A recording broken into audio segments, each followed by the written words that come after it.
আমরা এখন দুবাই যেতে নাই পারি, কিন্তু দুবাই ভাইরাল এই ইফা চিকেনটা তো খেতেই পারি। তার জন্য প্রথমেই চিরা লাগানো লেগ পিস নিয়ে নিয়েছি, আর তাতে একে একে টক দই, গ্রেট করা আদা রসুন, সব রকমের গুঁড়ো মশলা যেমন হলুদ গুঁড়ো, লঙ্কা গুঁড়ো, কাশ্মীরি লঙ্কা গুঁড়ো, ধনে জিরে, গরম মশলা গুঁড়ো, নুন, তেল দিয়ে ভালো করে 30 থেকে 40 মিনিট ম্যারিনেট করে নিতে হবে। এবার ফ্রাইং প্যানে তেল গরম করে প্রথমে হাই ফ্লেমে লেগ পিসগুলোকে দিয়ে লাল করে রোস্ট করে নিতে হবে। প্রথমেই ফ্লেমটাকে কিন্তু কমিয়ে ঢাকা দিয়ে দিও না, তাহলে কিন্তু এই লাল রঙটাও আসবে না, স্পটটাও আসবে না, আর জল ছেড়ে দেবে।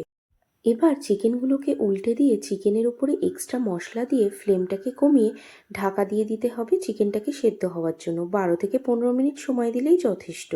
চিকেনগুলো দেখবে একদম সেদ্ধ হয়ে গেছে। এবার আসবে এই রান্নার রানী, একটা ক্রিমি সস। আর তার জন্য সেদ্ধ ডিমের সাদা অংশ, রসুন, গোলমরিচ, নুন, চিনি, মেয়োনিজ, ক্রিম, দুধ দিয়ে একটা সস রেডি করে নিতে হবে।